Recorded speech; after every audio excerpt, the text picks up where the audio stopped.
Hello students, कैसे हैं सब। तो अब हम लोग जो आज शुरू करने जा रहे हैं बेटा चैप्टर, तो उसको सुन के थोड़ा सा आप लोग पैनिक भी हो जाएंगे, खास तौर पे मेडिकल का बच्चा, क्योंकि ये चैप्टर सुनते ही उसको सर दर्द, सर घूमना, है ना, जी मिचलाना, कई तरह की समस्याएं आ जाती हैं। एंड आई होप आप चैप्टर समझ गए होंगे। हम लोग कुछ सीखेंगे अबाउट द रोटेशनल मोशन, और जो आपका चैप्टर है that is motion of rigid bodies. ठीक है, सबसे पहले तो ये समझो बेटा कि आखिर इसमें ऐसा क्या है इस चैप्टर में जो हमको प्रॉब्लम क्रिएट करता है। आप, गारंटी है मेरी, आप 99% बच्चे से पूछोगे कि रोटेशनल मैकेनिक्स कैसा लगता है, तो कहता है सर बड़ा खतरनाक चैप्टर है, कभी क्लियर नहीं हुआ, आधा समझ में आता है, पढ़ते हैं सवाल नहीं लगता है। ठीक है ना, तो ऐसा क्यों है, इसके लिए आपको समझना पड़ेगा बेटा, जो हमारी 11th क्लास की मैकेनिक्स के जो चैप्टर्स हैं वो बड़े सीक्वेंस में चल रहे थे। आप शुरू करते हैं बेसिक मैथमेटिक्स से, आप डिफरेंशिएशन, इंटीग्रेशन, वेक्टर सीखते हैं, उसके बाद आगे आते हैं तो उसका एप्लीकेशन आपको काइनेमेटिक्स में मिलता है, फिर वेक्टर का एप्लीकेशन आपको प्रोजेक्टाइल मोशन या 2D मोशन में क्लियर कट दिखता है, फिर आप न्यूटन्स लॉ पढ़ते हैं जहाँ पर आप FBD बनाना ये सब सीखते हैं, और आप लॉ ऑफ कंजर्वेशन, मोमेंटम या ये सब चीज़ें आती हैं। फिर आप अगले चैप्टर पे आते हैं वर्क एनर्जी पे, तो वहाँ पे आप देखते हैं फोर्स, न्यूटन्स लॉ, और जो आपने पढ़ा था उसका इम्प्लीकेशन सारा आता है। फिर आप फ्रिक्शन देखते हैं, तो फ्रिक्शन में आप देखते हैं कैसे फ्रिक्शन एक्ट करेगा, सारी चीज़ें।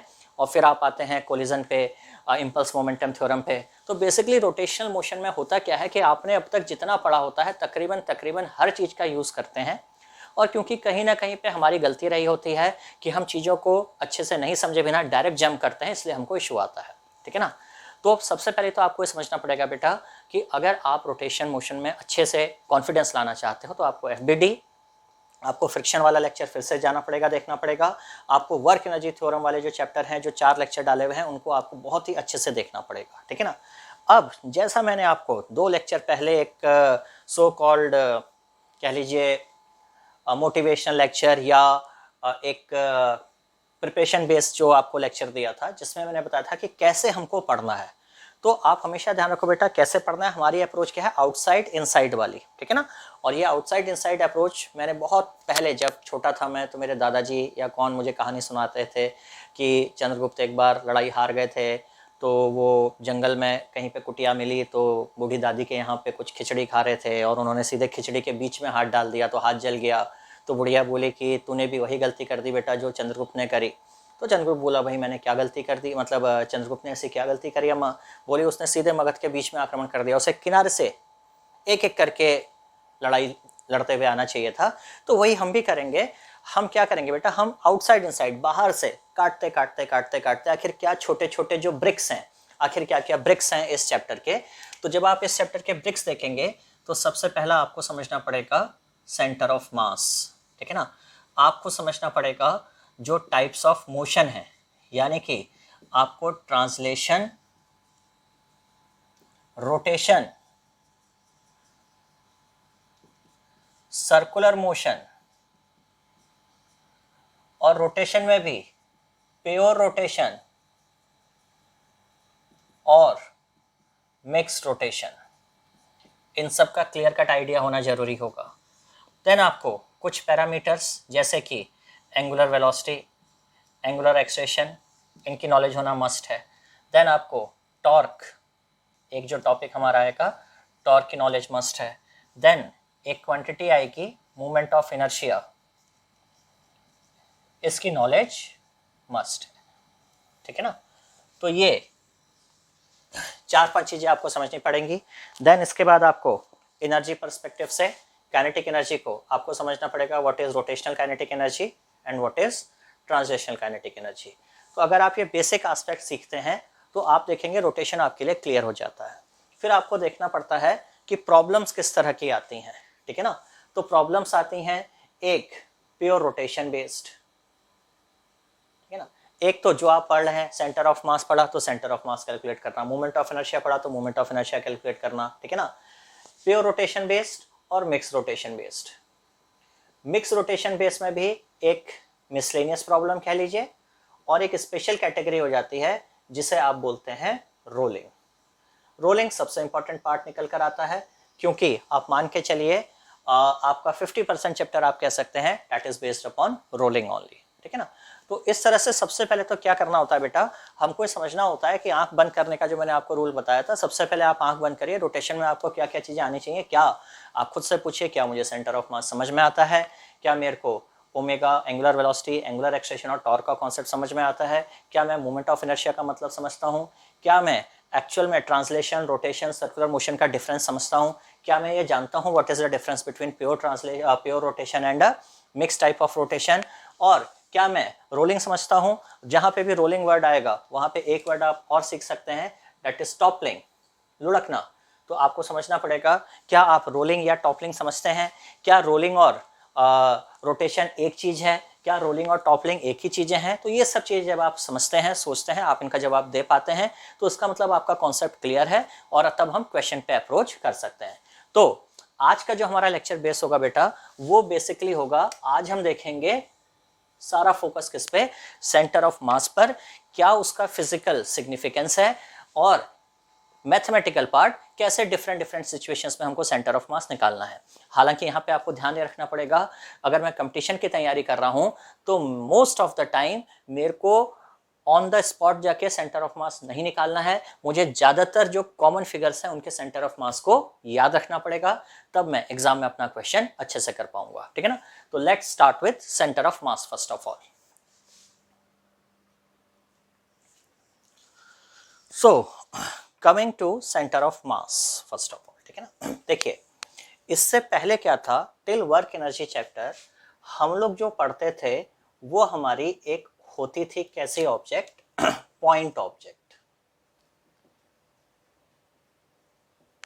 मतलब अगर हम उस पॉइंट ऑब्जेक्ट पे फोर्स भी लगा रहे होते थे तो ये सवाल पैदा ही नहीं होता था कि आप फोर्स कहाँ लगा रहे हैं, उसके सबसे, जैसे ये एक ऑब्जेक्ट है, मैं आपसे कहता हूं इस पे जाके फोर्स लगाओ, इसको जाके फोर्स लगाओ, तो आप पूछ सकते हैं सर फोर्स कहाँ लगाऊं, ऊपर लगाऊं, नीचे लगाऊं, बीच में लगाऊं, कहाँ पे फोर्स लगाऊं। लेकिन अब मैंने आपको एक चीनी का दाना दिया और चीनी का दाना देके बोले इस पे फोर्स लगाओ, तो आपकी जो फिंगर का जो साइज है वो खुद ही चीनी के दाने से इतना बड़ा है कि आप पूछोगे नहीं कि सर चीनी के टॉप पे फोर्स लगाऊं कि चीनी के बॉटम पे, क्योंकि जब भी फोर्स लगाओगे पूरे के पूरे चीनी के दाने के हर पॉइंट पे फोर्स आपको, आपकी फिंगर पूरा उसको टच कर लेगी। तो आप कह सकते हैं वो जो शुगर का जो क्रिस्टल था that was basically a point object, और ये जो ऑब्जेक्ट आ रही है जिसपे आपको पूछना पड़ रहा है that is a finite object, कि इसका जो शेप एंड इसका जो साइज है वो फाइनाइट है। तो इससे पहले क्या होता था, हम जब भी ये फोर्स लगाते थे तो आप समझ लीजिए कि ये ऑब्जेक्ट बहुत ही छोटी होती थी, ठीक है ना। हालांकि ड्राइंग में हम इसको ब्लॉक्स की तरह यूज कर सकते थे, और ये सीधा सीधा आगे बढ़ती थी और हम सीधा इसका एक्सप्रेशन बोलते थे F/m, कोई स्पेसिफिक पॉइंट नहीं होता था, यही बॉडी होती थी, यही पॉइंट होता था, जो भी एक्सप्रेशन होता था इसी का होता था, ठीक हो गया। लेकिन चीजें बदल जाती हैं बच्चे जब हमारे पास आती है इस तरह से एक रॉड, और अब अगर हम F फोर्स लगाते हैं, सबसे पहले तो ये समझो ये हमने एक इस तरह से हॉरिजॉन्टल टेबल पे सिस्टम को रखा हुआ है, ठीक है बेटा। ये अब हम क्या करते हैं, हम एक रॉड को इस तरह से रख देते हैं, ठीक है, और इसके बीचों बीच फोर्स लगाते हैं, तो हम देखते हैं ये रॉड सीधा सीधा इस तरह से चलती है, और हम देखते हैं रॉड का टॉप पॉइंट हो, चाहे रॉड का मिड पॉइंट हो, चाहे रॉड का पॉइंट कोई भी पॉइंट हो, सारे पॉइंट, इसको हम केस नंबर 1 मान लेते हैं, और हम ये नोट करते हैं कि all the points on this rod या on this body moved same distance in same time, ठीक है। All the points on this body move same distance in same time. लेकिन अगर मैं यही फोर्स टॉप पॉइंट पर लगाता हूं तो मैं ये देखूंगा जो मेरी बॉडी है वो कुछ इस तरह से आगे को बढ़ती, यानी कि अब आप देखिए वो बॉडी के सारे पॉइंट्स सेम डिस्टेंस मूव नहीं करते, ऊपर वाला पॉइंट ज्यादा मूव करता, बीच वाला पॉइंट कम मूव करता। और इसी तरह से अगर मैंने यही फोर्स नीचे लगाया होता तो मैं ये देखता कि ये कुछ इस तरह से आपको ओरिएंटेशन मिलता, यानी कि बॉडी के सारे पॉइंट सेम डिस्टेंस ट्रेवल नहीं करते, ठीक है। लेकिन व्हाट इज इंटरेस्टिंग कि एक पॉइंट इन बॉडीज पर ऐसा है, इस बॉडी पर एक पॉइंट ऐसा है जो इररिस्पेक्टिव ऑफ द फैक्ट कि फोर्स कहां लगाया जा रहा है। तो हमने क्या देखा, सेकंड और थर्ड केस में all the points does not move by same distance in same time, ठीक है।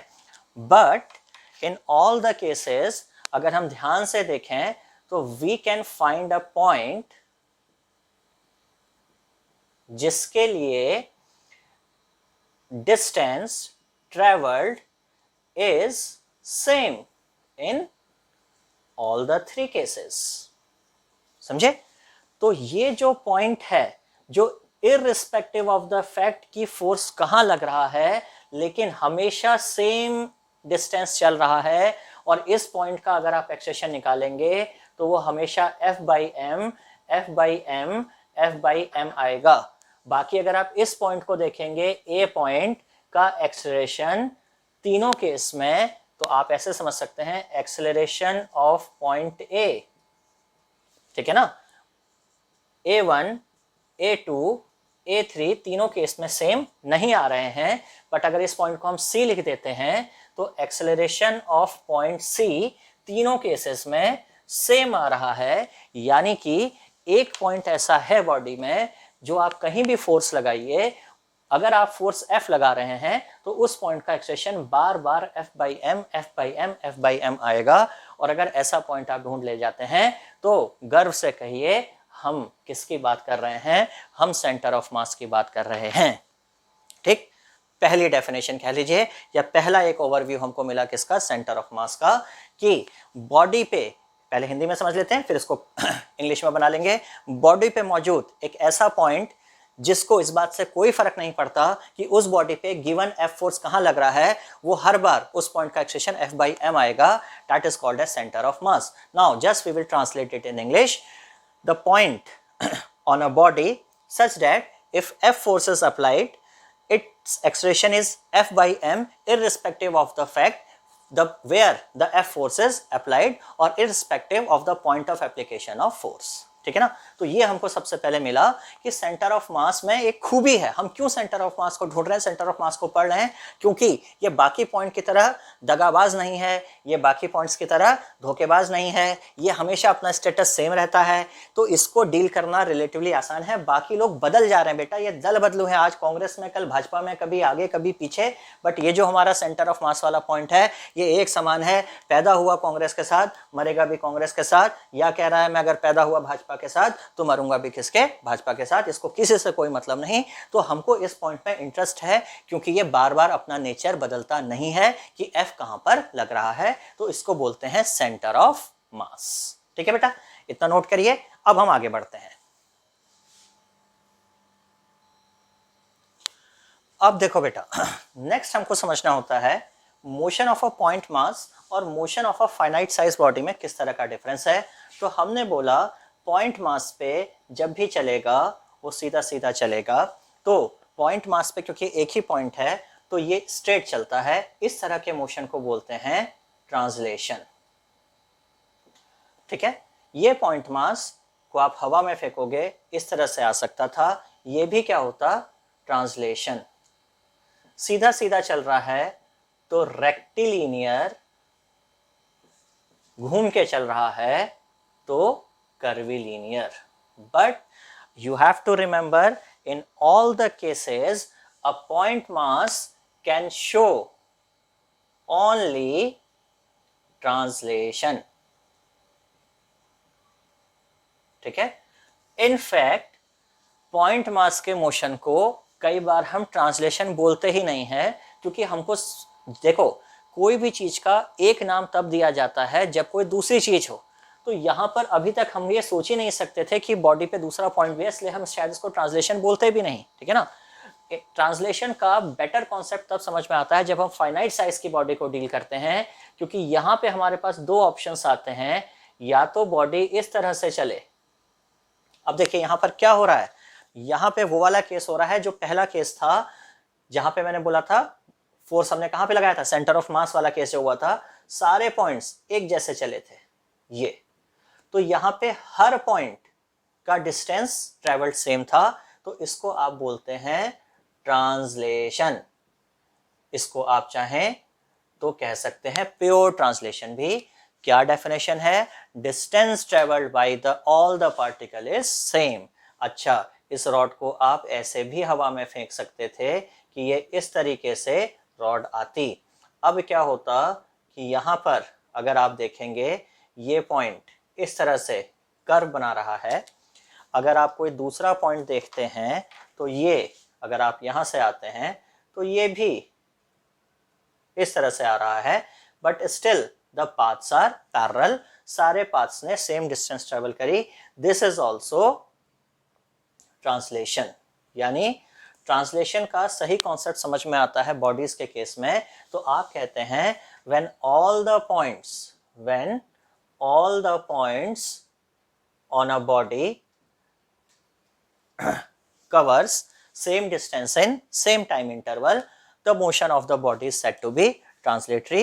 इसको थोड़ा सा टेक्निकल कर देते हैं, हम क्या कहते हैं कि बॉडी पर एक लाइन खींच दो, अगर मोशन के दौरान वो लाइन खुद के पैरेलल बनी रही, जैसे यहाँ पर देखो बेटा, आपने बॉडी पर एक लाइन खींच दी और ये लाइन हमेशा क्या हो रही है, खुद के पैरेलल बनी हुई है। अगर इस तरह से लाइन हमेशा खुद के पैरेलल बनी हुई है तो आप कहेंगे कि ये कैसा मोशन हो रहा है, ट्रांसलेशन हो रहा है। और अगर ये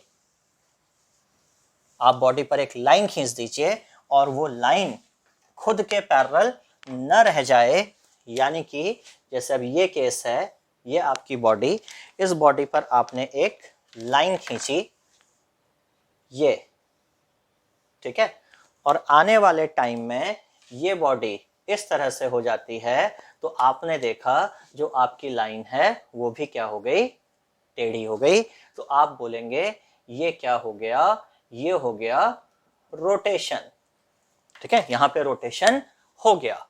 अब जब रोटेशन होता है तो आपको एक चीज देखनी होती है, प्योर रोटेशन और मिक्स रोटेशन। प्योर रोटेशन का मतलब होता है बॉडी का हर पॉइंट चले, बट जो सेंटर ऑफ मास हो, सेंटर ऑफ मास किस पे रह जाए, रेस्ट पर, तो वो क्या कहलाएगा, प्योर रोटेशन। और बॉडी का सेंटर ऑफ मास भी चले और बॉडी पे खींची हुई लाइन मूव भी कर जाए, यानी ठीक है ना, तो सेंटर ऑफ मास भी आगे बढ़ गया, जैसे ये क्या हो रहा है, सेंटर ऑफ मास आगे भी बढ़ गया और रोटेशन भी हो गया और साथ में रोटेट भी करे, तो इसको हम बोलते हैं मिक्स मोशन। तो प्योर रोटेशन का एग्जांपल क्या होगा, जैसे आप एक रॉड को लीजिए, उसको सेंटर ऑफ मास पे ठोक दीजिए और अब इसको ऐसे घुमाइए गोल गोल, तो बॉडी का हर पॉइंट घूम रहा है, हर पॉइंट अलग अलग डिस्टेंस ट्रेवल करेगा, but centre of mass rest पे रहेगा, तो this will be called as pure rotation. और इसको कभी कभी हम बोलते हैं सेंट्रॉइडल रोटेशन, ठीक है। तो अब हमको बेसिकली क्या समझना था, हमको समझना था ट्रांसलेशन क्या है और रोटेशन क्या है, रोटेशन में प्योर रोटेशन क्या है और मिक्स्ड क्या है। इनफैक्ट ट्रांसलेशन में भी वही बात है, आप चाहें तो ट्रांसलेशन में भी प्योर और मिक्स कह लीजिए, मिक्स कैटेगरी दोनों में कॉमन हो जाएगी। आप चाहें तो इस टेबल को ऐसे भी बना सकते हैं बच्चे, आप रोटेशन को प्योर कर दीजिए और यहां से क्या कर दीजिए, मिक्स्ड। इसी तरह से ट्रांसलेशन भी मिक्स में हो जाएगा और एक क्या हो जाएगा, प्योर। मतलब प्योर ट्रांसलेशन का मतलब जितना सेंटर ऑफ मास चले उतना ही सब पॉइंट चले, ये प्योर ट्रांसलेशन है। प्योर रोटेशन का मतलब सेंटर ऑफ मास ना चले, बाकी सारे पॉइंट मूव करें, ये क्या है, प्योर रोटेशन। मिक्स मोशन का मतलब सेंटर ऑफ मास भी आगे बढ़ेगा, बाकी सारे पॉइंट्स भी मूव करेंगे, बट सेंटर ऑफ मास का डिस्प्लेसमेंट या डिस्टेंस अलग आएगा, बाकी जो अदर पॉइंट्स हैं उनका डिस्टेंस या डिस्प्लेसमेंट अलग आएगा, तो ये कहलाएगा मिक्स मोशन, ठीक है। अब हमने क्या देखा कि अगर बॉडी कैसा भी मोशन करे, अगर आप सेंटर ऑफ मास पे फोर्स लगाते हैं तो कभी भी वो अलग तरीके से बिहेव नहीं करेगी आपकी। जैसे यहाँ पर, ठीक है ना, यहाँ पे इस पॉइंट का एक्सप्रेशन F/m नहीं आएगा, इसका एक्सप्रेशन F/m नहीं आएगा, इसका एक्सप्रेशन F/m नहीं आएगा, लेकिन आप कहीं पे भी फोर्स लगाइए, आप यहाँ पे फोर्स लगाएं तब भी इस पॉइंट का एक्सटेंशन एफ बाई एम आएगा। आप फोर्स को यहां लगाइए तब भी इस पॉइंट का एक्सटेंशन एफ बाई एम आएगा। आप फोर्स यहां लगाइए तब भी इस पॉइंट का एक्सटेंशन एफ बाई एम आएगा। तो सेंटर ऑफ मास मैंने क्या बताया कि एक ऐसा पॉइंट जहां पे अगर आप एफ फोर्स लगाते हैं तो एक ऐसा पॉइंट जिसका एक्सटेंशन हमेशा एफ बाई एम आए, that will be called as centre of mass. ध्यान रखिएगा, ये सेंटर ऑफ मास को डिफाइन करने का एक तरीका है। अभी हम आगे चल के 2-3 तरीके और देखेंगे कि सेंटर ऑफ मास को हम कैसे समझ सकते हैं, कैसे लेमैन को समझाएंगे और कैसे उसका मैथमेटिकल पार्ट निकालेंगे। ओके, सो एक क्विक यहाँ पे हम लोग चेकअप कर लेते हैं आपका कि आप लोग मेरी बात को कितना समझे। तो आप मुझे बताओ बेटा, अगर हम एक फोर्स F1 और एक फोर्स F2 यहाँ लगाएं और मैं आपसे पूछूं सेंटर ऑफ मास का एक्सटेंशन कितना होगा, रॉड का मास है m, तो आपका सेंटर ऑफ मास का extension irrespective of the point of application हमेशा क्या होता है, नेट फोर्स अपॉन सिस्टम का नेट मास। अगर आप ये फोर्स यहाँ और यहाँ लगाते हैं और मैं आपसे पूछता हूँ सेंटर ऑफ मास का एक्सटेंशन कितना होगा, still answer will be same, F1 plus F2 upon m। अगर मैं ये रॉड लेता हूँ और एक फोर्स F1 यहाँ, F2 यहाँ, F3 यहाँ और F4 यहाँ लगाता हूँ और आपसे पूछता हूँ सेंटर ऑफ मास का एक्सटेंशन कितना होगा, तो आप कहोगे F1 plus F3 minus F2 plus F4 upon m, this will be the expression of center of mass। क्योंकि सर आपने हमको सिखाया है सेंटर ऑफ मास का एक्सप्रेशन इस बात पे डिपेंड नहीं करता है कि फोर्स कहाँ लग रहा है, सेंटर ऑफ मास का एक्सप्रेशन सिर्फ इस बात पे डिपेंड करता है कि फोर्स कितना लग रहा है। ओके, सेंटर ऑफ मास का एक्सप्रेशन सिर्फ इस बात पे डिपेंड करता है कि पूरी बॉडी पे कितना फोर्स लग रहा है, कहां और कैसे, इससे हमको फर्क नहीं पड़ने वाला है। तो आपको सिर्फ क्या करना है, बॉडी पे लगने वाले टोटल फोर्स को सम अप कर देना है और उसको बॉडी के मास से डिवाइड कर देना है। You will get the expression of centre of mass. ध्यान रखिएगा, फाइनाइट बॉडी के केस में हर पॉइंट का अपना अलग अलग एक्सप्रेशन हो सकता है। यही हमारा ऑब्जेक्टिव होता है। बेसिकली क्वेश्चन में हमसे पूछेगा कि टॉप पॉइंट ए का एक्सप्रेशन बताइए या नीचे का बी का बताइए, कोई भी पॉइंट दे देगा, हमसे पूछेगा अलाने पॉइंट का एक्सप्रेशन बताइए।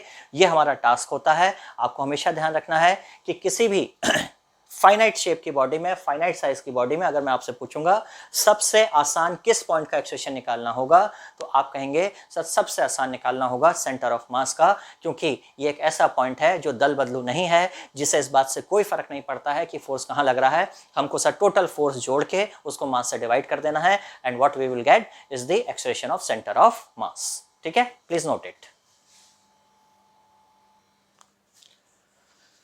अब हम एक क्वांटिटी देखते हैं बेटा, मूवमेंट ऑफ अ, आप कह लीजिए physical quantity. Movement of a physical quantity, ये क्या चीज है? तो हम दो तरह से निकाल सकते हैं।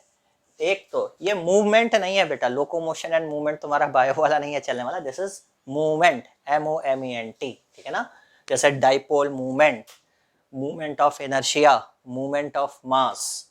तो आप मूवमेंट निकाल सकते हैं किसका, स्केलर क्वांटिटीज का। सिर्फ आपको क्या कर देना है, मूवमेंट का मतलब होता है कि आपको किसी भी क्वांटिटी को पोजीशन वेक्टर से मल्टीप्लाई कर देना है।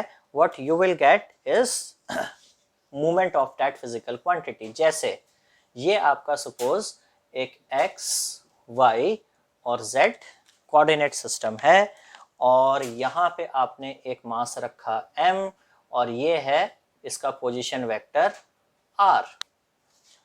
ठीक है ना, अब मैं एक फिजिकल क्वांटिटी कर देता हूँ, इस पोजीशन वेक्टर को m से मल्टीप्लाई कर देता हूँ, तो मैं कहूँगा मुझे क्या मिल गया, मूवमेंट ऑफ मास।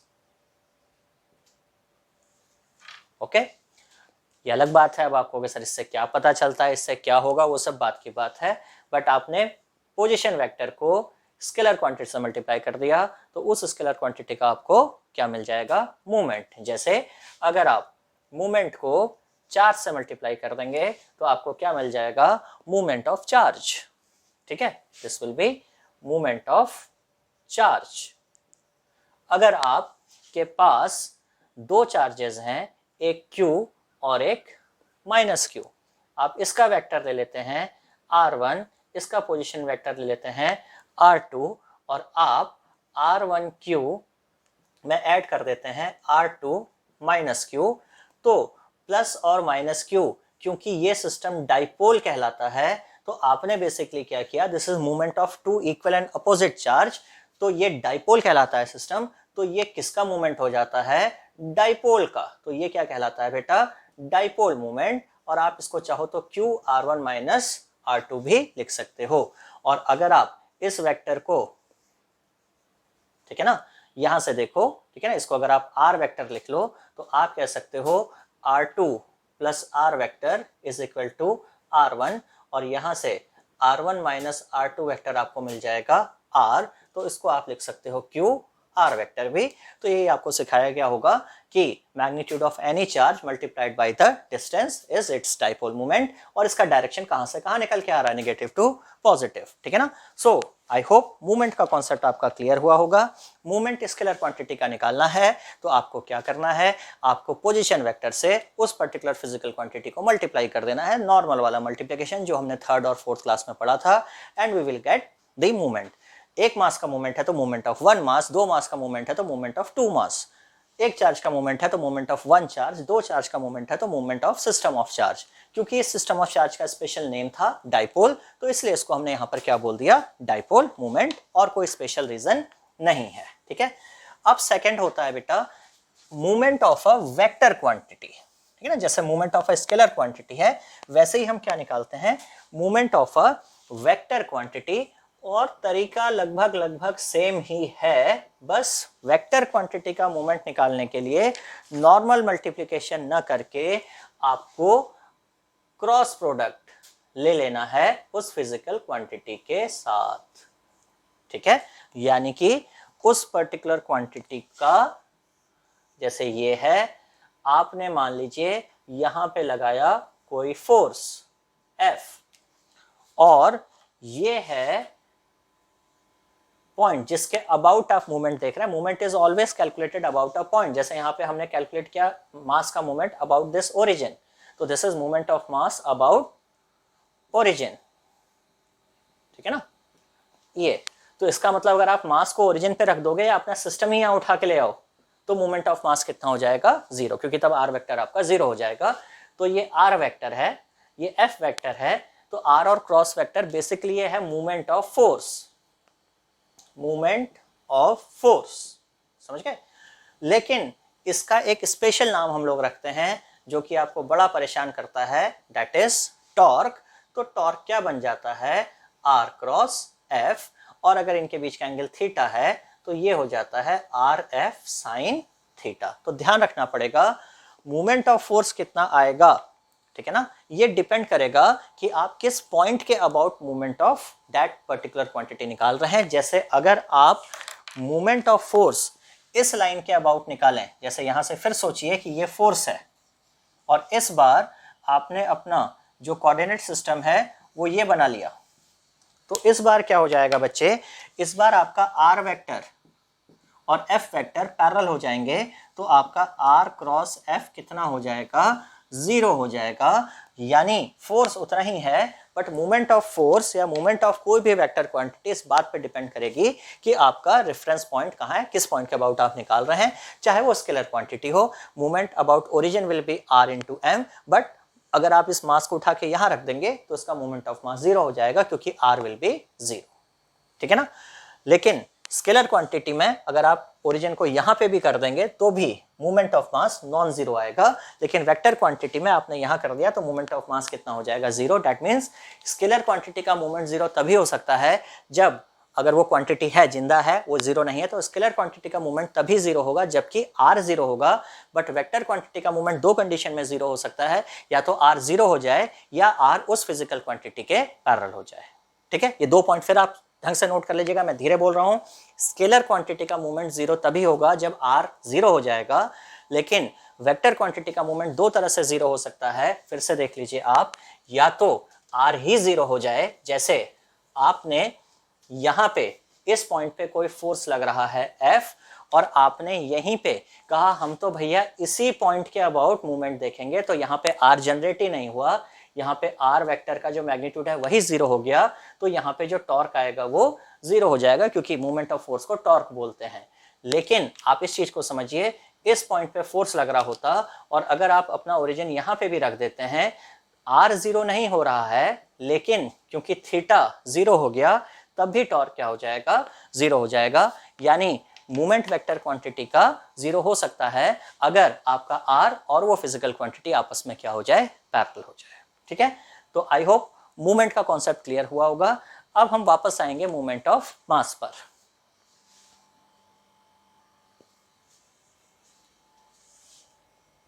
अब देखो बेटा, तो अगर मेरे पास इस तरह से 4 पार्टिकल होते और ये मेरा एक कोऑर्डिनेट सिस्टम होता, तो मैं बोलता ठीक है, जो हमारा सिस्टम का जो मूवमेंट है, movement of system, movement of mass of the system, m1 r1 plus m2 r2 plus m3 r3, इतना आ गया, यहाँ तक तो ठीक है। अब मान लीजिए हमने एक कोई ऐसा पॉइंट ढूंढ लिया कि जिसके about r1 dash, r2 dash, r3 dash और ये कितना हो जाएगा, r4 डैश। ठीक है ना बेटा, यहां से ये एक ऐसा पॉइंट हमने ढूंढ निकाला, इस तरह से ये आ रहे हैं कि m1 r1 dash plus m2 r2 dash plus m3 r3 dash plus m4 r4 dash मिलकर 0 हो जाए। ठीक है ना, तो ये r1 कहां से नाप रहे हो, किसी पॉइंट से, तो इसको बोल देते हैं, कुछ भी बोल देते हैं, special point, SP, special point, special point. ठीक है ना, this is position coordinate of one with respect to special point, special point, special point. ठीक है, अगर आपने ऐसा पॉइंट ढूंढ लिया तो आप कहोगे this special point is centre of mass. ठीक है, तो देखिए ये अब हमारे पास एक दूसरी तरीके की डेफिनेशन आ गई सेंटर ऑफ मास की, जिसमें हम क्या बोलेंगे, सेंटर ऑफ मास। ठीक है ना, centre of mass of a system of particle is the point with respect to which center of mass of a system of masses is a point with respect to which the sum of movement of masses of all the particles is 0। ठीक है, यानी कि हम ये भी कह सकते हैं कि सेंटर ऑफ मास वो पॉइंट है जिस पॉइंट के अबाउट आपके सिस्टम का मूवमेंट ऑफ मास 0 हो जाएगा। ठीक है, यानी कि अगर हम मैथमेटिकली देखें तो हम कहेंगे sigma mi ri with respect to centre of mass is 0। इसको आप लिख सकते हो sigma mi ri minus rc is equal to 0 और सिग्मा mi ri बराबर सिग्मा mi rc, क्योंकि RC सबके लिए सेम रहेगा ओरिजिन के पॉइंट ऑफ व्यू से, तो RC सिग्मा mi बराबर sigma mi ri and RC comes out to be sigma mi ri upon sigma mi। ये क्या है, ये है m1 r1 plus m2 r2 plus m3 r3 dot dot dot dot dot upon m1 plus m2 plus m3 plus dot dot dot dot dot. ठीक है ना, इसी चीज को हमारी बुक्स में डायरेक्टली भी लिख दिया जाता है जब सेंटर ऑफ मास शुरू होता है, लेकिन वहां पे दिक्कत क्या होती है, हम कभी समझ ही नहीं पाते हैं हम सेंटर ऑफ मास किस लिए और क्यों पढ़ रहे हैं।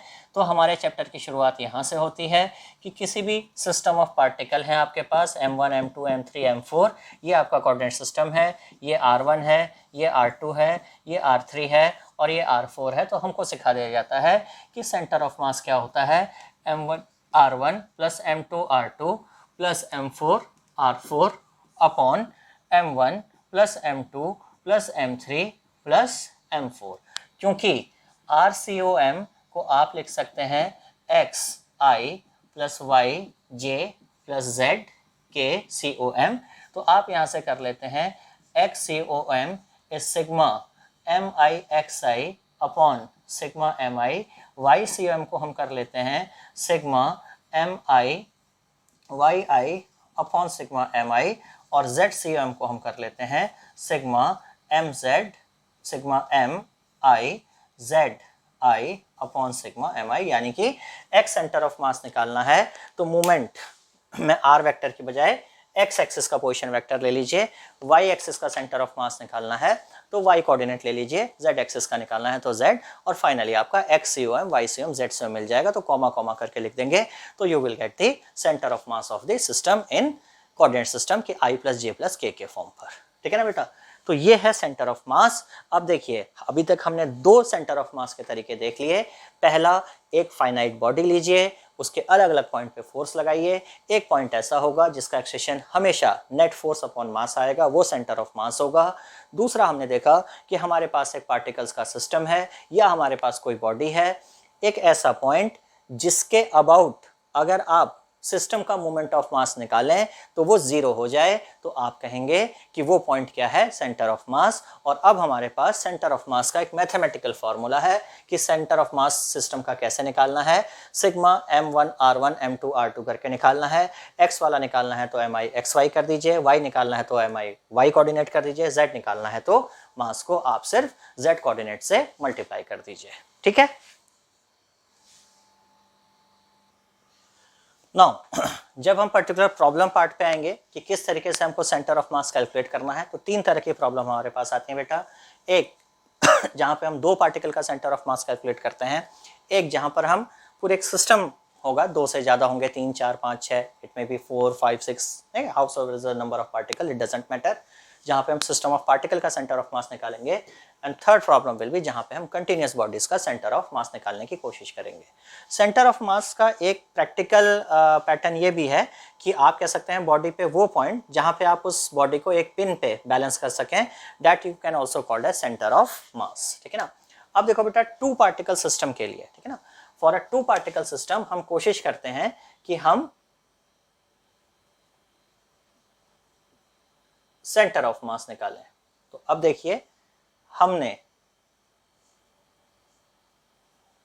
एक कोऑर्डिनेट सिस्टम ले लिया, ठीक है ना। आप चाहे यहां पे कोऑर्डिनेट सिस्टम ले लीजिए, ठीक है। अगर आप यहां पे ले लेते हैं तो ये हो जाएगा r1 यहां तक, और ये हो जाएगा r2, ठीक है।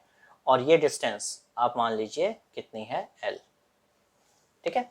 तो आप कहीं पे एक हाइपोथेटिकल पॉइंट ले लेते हैं, क्योंकि ये एक लाइन पर है तो यहाँ पे आप चाहें तो सिर्फ क्या निकाल लीजिए, एक्स सेंटर ऑफ मास, क्योंकि यहाँ पे आने पर आप एक लाइन पर आ गए। अगर यहाँ से निकालते बेटा तो यहाँ से फिर हम एक्स और वाई दोनों कोऑर्डिनेट निकालते हैं, ठीक है ना, इस पॉइंट से। तो पहले हम यहाँ से निकाल ले रहे हैं, लेकिन ध्यान रखिएगा सेंटर ऑफ मास आप चाहे यहाँ से निकालिए चाहे यहाँ से निकालिए, वो एक ही है।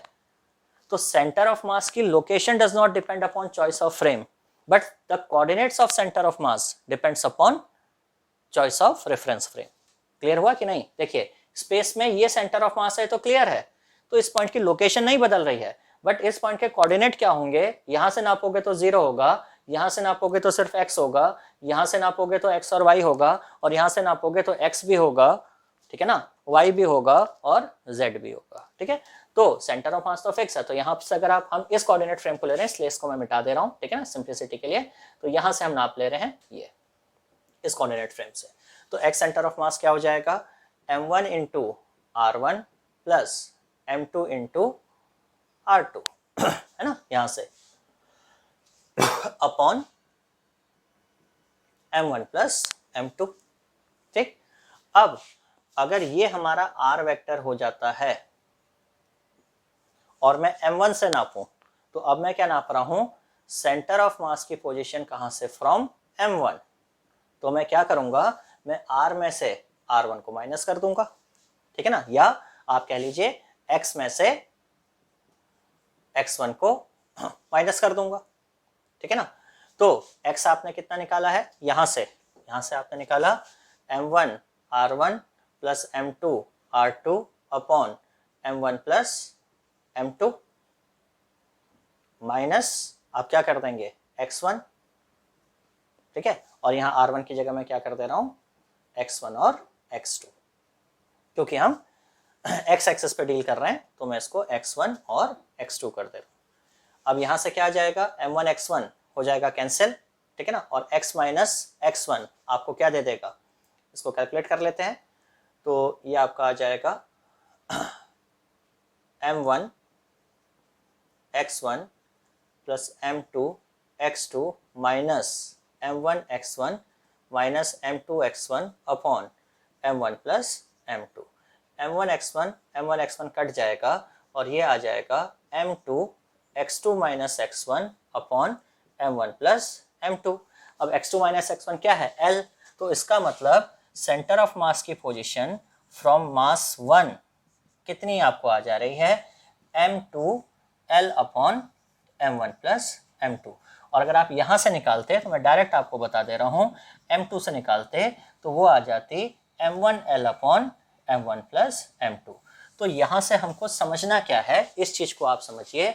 हमको ये बात समझ में आनी चाहिए बेटा कि जो सेंटर ऑफ मास है, सेंटर ऑफ मास की पोजीशन क्या होगी, that is inversely proportional to m। आप देख रहे हो, यानी कि अगर आपके पास दो बॉडीज हैं m1 और m2, सपोज ये 2 kg है और ये 5 kg है, ठीक है ना, तो सेंटर ऑफ मास की distance is inversely proportional to mass. That means हमेशा हैवियर मास से सेंटर ऑफ मास की दूरी कम आएगी, मतलब centre of mass is always shifted towards heavier body. तो ये रूल आपको हमेशा याद रखना है कॉमन सेंस का, क्योंकि आपको कई क्वेश्चन सॉल्व करने में मदद करेगा। Centre of mass is always shifted towards heavier one या हैवियर बॉडी, ये आपको हमेशा याद रखना है, ठीक है।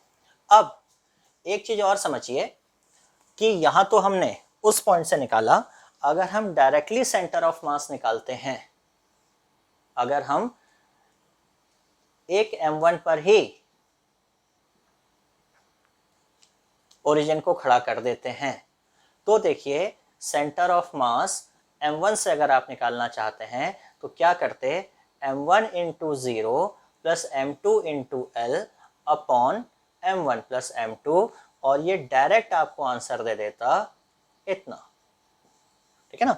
तो यानी कि no doubt centre of mass के कोऑर्डिनेट किस पे डिपेंड कर रहे हैं कि आपने ओरिजिन यानी कि आपने रेफरेंस फ्रेम को कहाँ रखा है। लेकिन अगर मुझसे क्वेश्चन पूछा जा रहा है कि सेंटर ऑफ मास की दूरी m1 से बताइए, तो क्या ये बेनिफिशियल होगा कि मैं अपना ओरिजिन कहीं और रखूं। तो this is the main point, आपको हमेशा याद रखना है। अगर आपके सेंटर ऑफ मास की डिस्टेंस पूछी गई है किसी पर्टिकुलर मास से, तो हमेशा कोशिश करिए कि आप अपने सेंटर ऑफ मास को उसी पॉइंट पर रख दीजिए। आपका आंसर जो है रिलेटिवली फास्ट या रिलेटिवली क्विकर टाइम में आ जाएगा, कम टाइम में आपका आंसर आ जाएगा, ठीक है।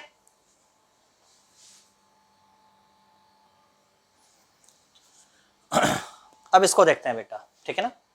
तो यहां पर हमारे पास 1 kg, 2 kg और 3 kg, ये 1 kg है, ये 2 kg है और ये 3 kg के 3 मास हैं, and they are placed on the vertex of equilateral triangle of side 1 metre. और हमको इस सिस्टम का सेंटर ऑफ मास पूछा, तो आप देखिए जो 1 पॉइंट है उसके कोऑर्डिनेट कितने हैं, 0 0। जो 2 kg का मास है इसके कोऑर्डिनेट कितने हो जाएंगे, 1 0। और ये जो 3 kg का मास है इसका एक्स कोऑर्डिनेट तो हो जाएगा हाफ पर, और ये एंगल कितना है 60, ये कितना है 1, तो परपेंडिकुलर हाइपोटेन्यूज। तो ये जो 3 kg के कोऑर्डिनेट है ये हो जाएगा 1/2 एंड √3/2, ठीक है ना। अब आपको क्या करना है, क्योंकि प्लेन में फिगर है तो आपको एक्स सेंटर ऑफ मास निकालना है।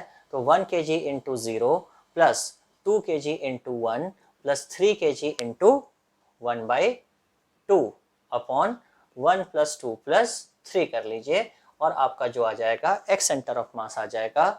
और अगर आपको वाई सेंटर ऑफ मास निकालना है तो आप फिर से 1 into 0 plus 2 into 0 plus 3 into √3/2 upon 1 plus 2 plus 3 कर लीजिए, and you will get the answer कि आपका सेंटर ऑफ मास कहाँ पर आने वाला है।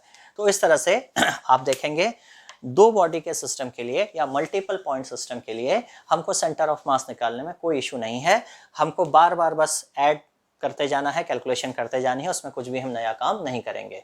लेकिन हमको यूज करना पड़ेगा कुछ मैथमेटिकल पार्ट जिसे आप इंटीग्रेशन कहेंगे, जहां पे हमारी बॉडीज कंटिन्यूस होने लगेंगी वहां पे हमको थोड़ा सा एफर्ट करना पड़ेगा, क्योंकि there we have to use integration.